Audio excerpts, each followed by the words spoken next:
আসসালামু আলাইকুম। আজ আমরা এক্সপ্লেন করব 2024 সালে মুক্তিপ্রাপ্ত অসাধারণ এক ইন্দোনেশিয়ান হরর সিনেমা, যার নাম চিনিল কাম্বালিকান টুবুকু, বাংলায় যার অর্থ চিনিল আমার শরীর আমাকে ফিরিয়ে দাও। গল্পটি সম্পূর্ণ সত্য ঘটনার উপরে নির্মাণ করা হয়েছে, যা আপনার আত্মা কাঁপিয়ে দেওয়ার জন্য যথেষ্ট। তাহলে চলুন আর দেরি না করে গল্প শুরু করা যাক। গল্পের শুরুতেই আমরা তিনজন শ্রমিককে দেখতে পাই, যারা চা বাগানের কারখানায় কাজ করত। এই কারখানা ছিল সন্দে পরিবারের, যেটা কিছুদিন আগেই উইলিয়াম সন্দে দেখাশোনা করত। কিন্তু উইলিয়াম সন্দের মৃত্যুর পর বর্তমানে এই কারখানার দায়িত্ব গিয়ে পড়ে তারই মেয়ে রারার উপরে, এবং বর্তমানে রারাই ছিল এই কারখানার মালিক। যাই হোক, ওই তিন কর্মচারী কোনো একটা বিষয় নিয়ে আলোচনা করছিল। জানা যায় কিছুদিন আগেই তাদের ঘনিষ্ঠ বন্ধু সুগি হঠাৎ করেই মারা গেছে, এবং মারা যাওয়ার আগে সে কারখানার মধ্যে ম্যাডাম আয়ুকে দেখেছিল, যার জন্য হার্ট অ্যাটাক করে সে মারা গেছে। ম্যাডাম আয়ু আসলে উইলিয়াম সন্দের স্ত্রী ছিল, অর্থাৎ রারার মা। উইলিয়াম যখন মারা যায় তখন থেকে ম্যাডাম আয়ুও নিখোঁজ ছিল, তার কোনো খোঁজখবর পাওয়া যায়নি। আয়ু বেঁচে আছে না মারা গেছে সেটা আজ পর্যন্ত কেউ জানে না। এজন্য হঠাৎ করেই ম্যাডাম আয়ুকে দেখতে পাওয়ায় সুগি সহ্য করতে পারেনি, যার জন্য হার্ট অ্যাটাক করে তার মৃত্যু হয়েছে। ওই তিনজন শ্রমিক এগুলো আলোচনা করার পর বিছানা পেতে ঘুমাতে চলে যায়। কিন্তু তাদের মধ্যে টগর নামের একজন শ্রমিক নেশার ঘরে ঘুমাতে যাওয়ার সময় অদ্ভুত সব আওয়াজ শুনতে পায়। সে পেছনে ফিরে তাকালে ভয়ানক এক আত্মা দেখতে পায়, যার শুধুমাত্র মাথা ছিল। প্রচণ্ড ভয়ে টগর সেখান থেকে পালিয়ে যেতে লাগলে একটি রশি টগরের গলায় বেঁধে যায় এবং আত্মাটি তাকে ফাঁস দিয়ে মেরে ফেলে। তো বন্ধুরা, আজকে তোমাদের জন্য একটি 100% রিয়েল সাইট নিয়ে এসেছি, যেখানে প্রতিদিন তুমি জেলিতে পাবে 50টি ফ্রি স্পিন। বাংলাদেশে এখন খুবই জনপ্রিয় ও বিশ্বস্ত ওয়েবসাইট ক্রিকেক্স। ক্রিকেক্স দিচ্ছে 500 টাকা ডিপোজিটে 300 টাকা বোনাস, এবং প্রতি ডিপোজিটে 5% এক্সট্রা বোনাস। এছাড়াও তোমার জন্মদিনে 1000 টাকা পর্যন্ত জন্মদিন বোনাস পেয়ে যাবে। স্লট গেমে পাবে দৈনিক 10% ক্যাশব্যাক বোনাস, এবং ইভো গেমে সাপ্তাহিক 1 লক্ষ টাকা পর্যন্ত বোনাস পেয়ে যাবে। তাছাড়াও সাপ্তাহিক লাকি ড্র তো রয়েছেই, যেখানে তুমিও জিততে পারো আইফোন 15 প্রো।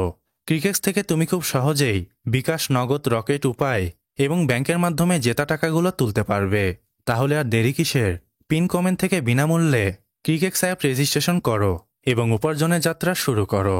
শুভকামনা।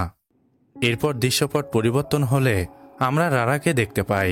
সে তার হাজব্যান্ড সুলতানের সাথে হানিমুন থেকে বাসায় ফিরছিল। কিছুদিন আগেই তাদের বিবাহ হয়েছে, এজন্য হানিমুন বাধ্যতামূলক ছিল। একদিকে বাবা উইলিয়াম মারা গেছে, অন্যদিকে মা আয়ু নিখোঁজ। তারপরেও এভাবে হানিমুনে যাওয়াটা কোনো রহস্য তো রয়েছেই। যাই হোক, হানিমুন থেকে বাড়িতে ফেরার পর বাড়ির কেয়ারটেকার জোকো কারখানায় ঘটে যাওয়া বিভিন্ন অদ্ভুত বিষয় রারাকে খুলে বলে। জোকো বলে, কিছুদিন ধরেই চা বাগানে রাত 2 ঘটিকায় মুষলধারে বৃষ্টি হচ্ছে, যার কোনো ব্যাখ্যা জোকোর কাছে ছিল না, এবং তাদের কারখানার সেল অনেক কমে গিয়েছে, যার জন্য কারখানায় অনেক লস হচ্ছে। রারা এসব শুনে তেমন ভ্রুক্ষেপ করে না এবং সুলতানকে নিয়ে সে ঘুমাতে চলে যায়।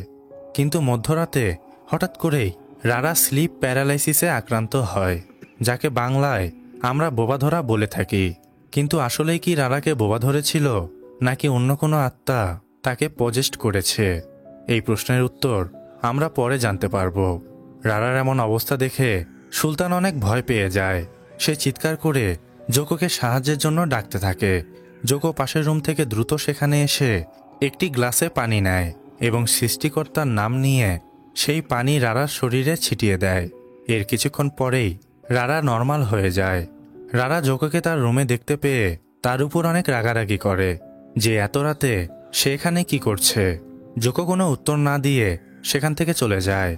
আসলে রারার সাথে যে ঘটনাগুলি ঘটত সেগুলো তার কিছুই মনে থাকতো না, সেজন্য সবার সাথে সে অদ্ভুত আচরণ করত। রাতটা কোনোভাবে কেটে যাওয়ার পর পরের দিন রাতে রারার সাথে ঠিক একই ঘটনা ঘটে, অর্থাৎ আবারও আত্মা তাকে পজেস্ট করে। সুলতান চিৎকার করে জোকোকে ডাকলে জোকো আজকেও পরিস্থিতি সামলে নেয়। কিন্তু আজকে সুলতান ও জোকো জানালার বাহিরে মাথা কাটা এক আত্মাকে দেখতে পায়, যেটা দেখে তারা বুঝতে পারে এই বাড়িতে ভয়ানক আত্মার নজর পড়েছে। রারা আজকেও জোকোকে গালিগালাজ করে রুম থেকে তাড়িয়ে দেয়, কারণ তার কিছুই মনে ছিল না। পরের দিন সকালবেলা সুলতান পত্রিকা পড়ার সময় পত্রিকায় একটি বিজ্ঞাপন দেখতে পায়, যেখানে ভূত প্রেত এসব সমস্যার সমাধান করা হতো। তাই সে ঠিকানা অনুযায়ী ইউসুফ নামের এক লোকের ক্লিনিকে চলে আসে। কিন্তু এখানে আসার পর জানা যায় ইউসুফ ছিল সুলতানের ছোটবেলার বন্ধু। সে বড় হয়ে সাইকিয়াট্রিস্টের পাশাপাশি প্যারানর্মাল অ্যাক্টিভিটি নিয়েও কাজ করত। ইউসুফের কাছে সুলতান সবকিছু খুলে বললে ইউসুফ পরের দিন সুলতানের বাসায় এসে রারার বেডরুমে এক গ্লাস পানি রেখে চলে যায় এবং যাওয়ার আগে সে সুলতানকে বলে, যদি কোনো আত্মা বাড়ির আশেপাশে বা রারাকে পজেস্ট করে তাহলে এই পানি কালো হয়ে যাবে, নয়তো এই পানি এরকমই থেকে যাবে। ইউসুফ চলে যাবার পর অন্যদিকে আমরা রারাকে দেখতে পাই। সে রাতের বেলা খাবার খাওয়ার সময় সুলতানকে ভূত প্রেত এসবে বিশ্বাস করতে নিষেধ করে, কারণ তার ভাষ্যমতে এগুলো দুনিয়াতে এক্সিস্ট করে না। সুলতান রারার এসব কথার কোনো উত্তর দেয় না, কারণ সে নিজ চোখে আত্মাকে দেখেছিল। সুলতান ও রারা খাবার খেয়ে টেবিল থেকে উঠে যাওয়ার সময় তখনই আচমকা সেই আত্মার কাটা মাথা টেবিলের উপর এসে পড়ে, যেটা দেখে ভয়ের চোটে সুলতান জ্ঞান হারিয়ে ফেলে। অন্যদিকে রারা একভাবে দাঁড়িয়ে আত্মার চোখের সাথে চোখ রেখে তাকিয়ে থাকে। পরের দিন সুলতানের জ্ঞান ফিরলে ইউসুফ তাকে দেখতে আসে এবং এখানে আমরা দেখতে পাই যে গ্লাস ইউসুফ রেখে গিয়েছিল সেটা সম্পূর্ণ কালো হয়ে গেছে, অর্থাৎ ভয়ঙ্কর এক আত্মা রারাকে পজেস্ট করেছে। রারা এতদিন ভূতপ্রেত বিশ্বাস না করলেও এখন সে এসব বিশ্বাস করে, কারণ কাল চোখের সামনে সে আত্মাকে দেখেছে। ইউসুফ রারা ও সুলতানকে আত্মার হাত থেকে বাঁচানোর জন্য তাদেরকে কিছু প্রশ্ন করে, কিন্তু রারা ইউসুফকে বলে, তুমি পুরো বাড়ি অনুসন্ধান করলেও আমার বাবার রুমে তুমি যেতে পারবে না। ইউসুফের কাছে বিষয়টি বেশ অদ্ভুত লাগে। সে মনে করে রারা ও সুলতান নিশ্চয়ই কিছু লুকাচ্ছে। ইউসুফ আপাতত এই বিষয়ে কিছু জিজ্ঞেস করে না। এরপর দেখা যায় ইউসুফ ডেমন স্পিরিট বই থেকে আত্মার বিষয়ে সবকিছু জানতে পারে। জানা যায় যে আত্মা সুলতান ও রারার পেছনে লেগেছে তার নাম কুয়াং, এবং এই কুয়াং সাধারণ কোনো আত্মা নয়। কুয়াং মূলত দুইটা কারণে মানুষের কাছে আসে। সেটা হচ্ছে ইথারনাল লাইফ, অর্থাৎ মৃত্যুর পরেও স্পিরিচুয়ালি দুনিয়াতে থেকে যাওয়া। আসলে কুয়াং কোনো ডেমন বা ভূত নয়, এরা হচ্ছে কালো জাদু করা তান্ত্রিকের আত্মা, যারা নিজেদের শক্তি বাড়ানোর জন্য বাচ্চাদের শিকার করে। এবং দ্বিতীয় যে কারণ সেটা হচ্ছে এরা নিজেদের শরীরটাকে ফেরত নিতে আসে। যদি কোনো মানুষ খুবই ভয়ানকভাবে মৃত্যুবরণ করে, যেমন মাথা কেটে যায়, তাহলে এরা শরীরটাকে নেয়ার জন্য ফিরে আসে, যাদেরকে ইন্দোনেশিয়ান ভাষায় হেন্দু পেঙ্গল বলা হয়ে থাকে। ইউসুফের এসব কথা শুনে সুলতান ও রারা অনেক ঘাবড়ে যায়। তারা বলে, যেভাবেই হোক আমাদের এই আত্মার হাত থেকে রক্ষা করো। সুলতান ও রারাকে ভয় পেতে দেখে ইউসুফ তাদেরকে আশ্বাস দেয় এবং রাতের খাবার খেয়ে সেখান থেকে চলে যায়। এদিকে আমরা আজকেও বাড়ির বাহিরে সেই আত্মাকে দেখতে পাই, যে বাড়ির চারপাশে ঘুরে বেড়াচ্ছিল। পরের দিন সকালবেলা ইউসুফ তার ব্যক্তিগত জিনিসপত্র নিয়ে উইলিয়ামসনদের অফিস রুমে গিয়ে অবস্থান করে এবং তাকে উইলিয়ামসনদের অফিস রুমে থাকতে দেয়া হয়। ইউসুফ বাড়ির কেয়ারটেকার জোকোকে বেশ কিছু প্রশ্ন করে, যেমন ম্যাডাম আয়ু কিভাবে নিখোঁজ হয়েছে। উত্তরে জোকো বলে সে শুনেছিল ম্যাডাম আয়ু নেদারল্যান্ডসে চলে গিয়েছিল এবং সেখান থেকে আর ফিরে আসেনি। এর বেশি কিছু সে জানে না। এসব বলে জোকো সেখান থেকে চলে যায়। ইউসুফ সিদ্ধান্ত নিয়েছিল আজ রাতে সে এক্সোরসিজম করবে। এজন্য প্রয়োজনীয় জিনিসপত্র নিয়ে সে ঠিক মধ্যরাতে এক্সোরসিজম শুরু করে দেয়, অর্থাৎ আত্মাকে ডাকতে থাকে। কিন্তু এর কিছুক্ষণের মধ্যেই হঠাৎ করেই সেখানে দমকা হাওয়া বইতে শুরু করে এবং ঘন কালো অন্ধকার করে সেই মুন্ডুবিহীন আত্মাটি সেখানে চলে আসে। আত্মা দেখে সুলতান ও রারা তাদের রক্ত হিম হয়ে যায়। ইউসুফ আত্মাকে জিজ্ঞেস করে, তুমি কে এবং কি চাও? উত্তরে আত্মাটি রারার সামনে গিয়ে বলে, চিনিল, আমার শরীর আমাকে ফেরত দাও। আত্মাটি রারার সাথে কিছু করার আগেই ইউসুফ আত্মাটির চুল ধরে তাকে বাহিরে নিয়ে যায় এবং সাথে সাথে আত্মাটি গায়েব হয়ে যায়। ইউসুফ অনেক চিন্তায় পড়ে যায়। আত্মাটি কেন রারাকে টিনিল বলে ডাকছিল এটা সে বুঝতে পারে না। পরের দিন সকালবেলা ইউসুফ লুকিয়ে একটি রুমে আসে, যেখানে রারা ইউসুফকে যেতে নিষেধ করেছিল। কিন্তু রুমের মধ্যে প্রবেশ করার পর ইউসুফ দেখতে পায় রুমে অনেকগুলো ছবি টাঙানো রয়েছে। সে ওখান থেকে উইলিয়ামসনদের ছবি হাতে নিলে ছবিতে লেখা ছিল, আমিও আমার মেয়ে টিনিল। এর মানে রারাই হচ্ছে টিনিল, এবং এজন্যই আত্মাটি রারাকে টিনিল বলছিল। ইউসুফের কাছে সবকিছু পরিষ্কার হয়ে যায়। অন্যদিকে আমরা দেখতে পাই গল্পের শুরুতেই যে টগর নামের শ্রমিক মারা গিয়েছিল তার লাশটিকে নিয়ে কারখানার শ্রমিকরা বিক্ষোভ করছিল। তারা সিদ্ধান্ত নিয়েছিল এই কারখানায় আর কাজ করবে না। জোকো কারখানার এসব ঘটনা রারাকে খুলে বলে, যেখানে ইউসুফও অবস্থান করছিল। ইউসুফ জোকোকে বলে যে আত্মা টগরকে মেরেছে সেটা আসলে কার আত্মা। জোকো কোনো উত্তর দেয় না, কিন্তু ইউসুফ আজ রাতেই তার উত্তর পেয়ে যায়। রারার বাড়িতে দ্বিতীয় যে কাজের লোক ছিল, যার নাম জার্ভো, সে ইউসুফের কাছে আসে এবং ইউসুফকে উইডো নামের এক মধ্যবয়স্ক মহিলার কাছে নিয়ে আসে, যেটা আসলে ম্যাডাম আয়ুর মা ছিল, অর্থাৎ রারার নানি। রারার নানি ইউসুফকে সব কিছু খুলে বলে যে আত্মাটি এসব করছে সেটা আর কেউ নয়, বরং ম্যাডাম আয়ুর আত্মা ছিল। ইউসুফ এসব শুনে উইডোকে সব কিছু খুলে বলতে বলে। তখন উইডো বলে, ছোটবেলা থেকেই আমার মেয়ে আয়ু অনেক লোভী ছিল। সে যেভাবেই হোক অনেক বড়লোক হতে চাইতো। এজন্য সে অনেক টাকা পয়সা রয়েছে এইরকম কাউকে বিবাহ করতে চাইতো। কিন্তু কোনো ধনকুপ তাকে কেন বিবাহ করবে? কোনো কারণ তো থাকতে হবে। এজন্য সে নিজেকে সুন্দর করার নেশায় ব্ল্যাক ম্যাজিক বেছে নেয়। সে দীর্ঘদিন ধরে এক সেমনের কাছে কালো জাদুর শিক্ষা নেয় এবং তার আত্মা শয়তানের কাছে দিয়ে দেয়, যার বদলে সে সৌন্দর্য লাভ করে। আয়ুর বয়স যত বাড়তে থাকে সে তত বেশি সুন্দর হয়ে ওঠে এবং গ্রামের সকল পুরুষ তার জন্য পাগল হয়ে যায়।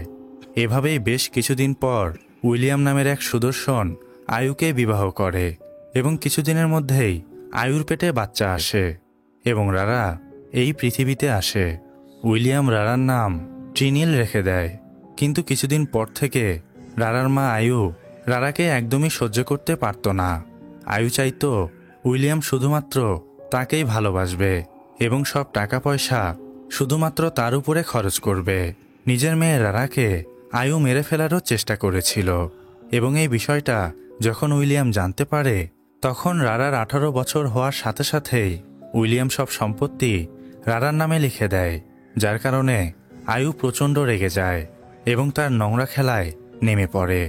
উইলিয়াম হার্ট অ্যাটাক করে অসুস্থ হয়ে পড়লে একদিন তার সামনেই উইলিয়ামের মেল নার্সের সঙ্গে আয়ু শারীরিক সম্পর্কে লিপ্ত হয়, যেটা দেখে উইলিয়াম হার্ট অ্যাটাক করে মারা যায়। এবং সেই মেল নার্স ছিল রারার হাজবেন্ড সুলতান, যার সাথে জোর করে আয়ু শারীরিক সম্পর্ক করেছিল।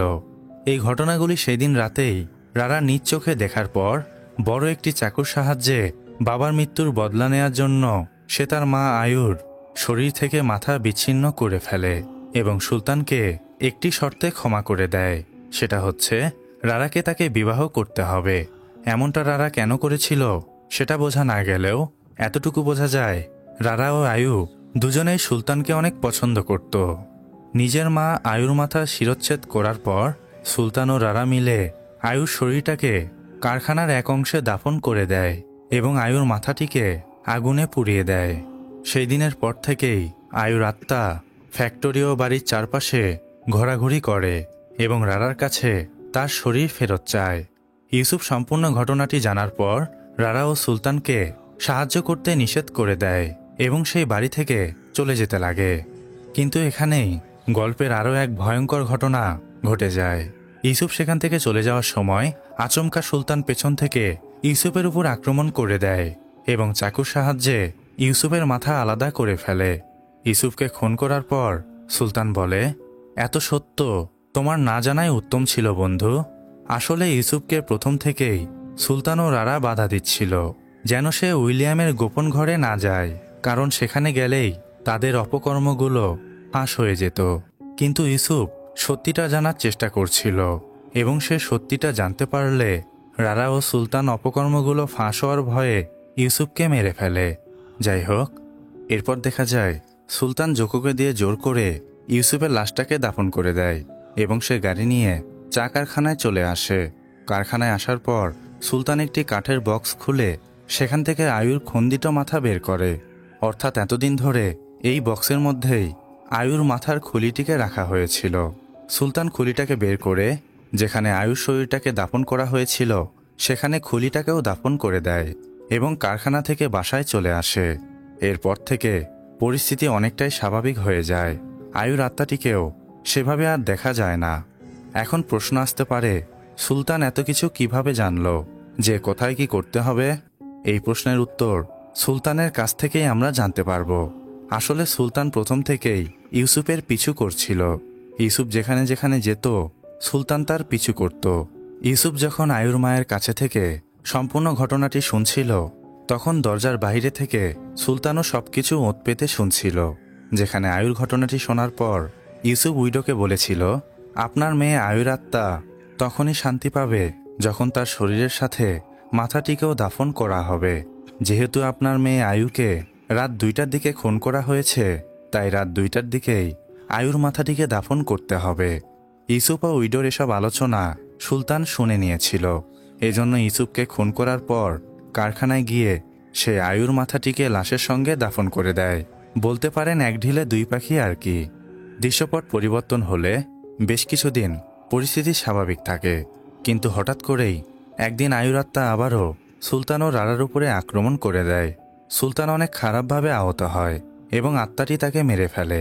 কিন্তু আয়ু যখনই রারার উপরে আক্রমণ করতে যায় তার আগেই সেখানে জোকো হুজুর নিয়ে চলে আসে এবং আত্মার সঙ্গে লড়াই করে রারাকে কোনো রকমে বাঁচিয়ে নেয়। সেই দিন রাতের বেলা রারা স্বপ্নে তার বাবাকে দেখতে পায়, যেখানে তার বাবা বলছিল, তোমার মায়ের কাছে ক্ষমা চাও এবং যতটা সম্মান তুমি আমাকে করো ঠিক ততটাই সম্মান তুমি তোমার মাকেও করবে। স্বপ্নটির অর্থ রারা বুঝতে পেরেছিল। এজন্য পরের দিন সে কারখানা থেকে মায়ের লাশ তুলে এনে বাবার কবরের পাশে দাফন করে দেয় এবং বাবার সাথে মায়ের জন্য প্রার্থনা করে। এরপর থেকে আয়ুর আত্মা শান্ত হয়ে গিয়েছিল, আর কখনোই তাকে দেখা যায়নি। রারা তার নানি উইডোর সঙ্গে বসবাস করতে শুরু করে। এভাবে কয়েক সপ্তাহ কেটে যাওয়ার পর একদিন রাতের বেলা রারার বাড়ির পাশেই একটি কবরের মধ্য থেকে অতৃপ্ত আত্মার হাত বের হয়ে আসে এবং এর সাথেই গল্প সমাপ্তি হয়। তো এই ছিল তিনিল মুভির গল্পটি। গল্পের শেষের দৃশ্যটাকে যদি বিশ্লেষণ করা হয় তাহলে আমার মতে যে হাত কবরের মধ্যে থেকে বের হলো সেটা হয়তো ইউসুফের, কারণ তাকেও মাথা কেটে হত্যা করা হয়েছিল। ইউসুফ এখন হয়তো কবর থেকে বের হয়ে অন্য কোনো ভয়ানক ডেমনে পরিণত হবে, কিন্তু সে কুয়েং ডেমনে পরিণত হবে না। কারণ ইউসুফ যদি কুয়েং ডেমনে পরিণত হতো তাহলে তার মাথা সেখানে আসতো, তার হাত নয়। এখন এখানে তোমরা বলতে পারো হাতটাও আয়ুরও হতে পারে, সে আবারও ফিরে আসতে পারে, কারণ আয়ু তার আত্মা শয়তানকে দিয়ে দিয়েছিল, তাই বদলা নেওয়ার জন্য সে আবারও ফিরে আসতে পারে। আমি অস্বীকার করছি না যে এটা হতে পারে না, এটা হতেও পারে, কিন্তু তার জন্য আমাদের সবাইকে গল্পটির দ্বিতীয় পার্টের জন্য অপেক্ষা করতে হবে। দ্বিতীয় পার্ট আসলেই আমরা আসল ঘটনাটি জানতে পারবো। আচ্ছা, তোমরা কি কখনো বোবা ধরার শিকার হয়েছ? এই অভিজ্ঞতা কার কার আছে একটু কমেন্ট করে জানাও দেখি। আজকের মতো বিদায় নিচ্ছি। খোদা হাফেজ।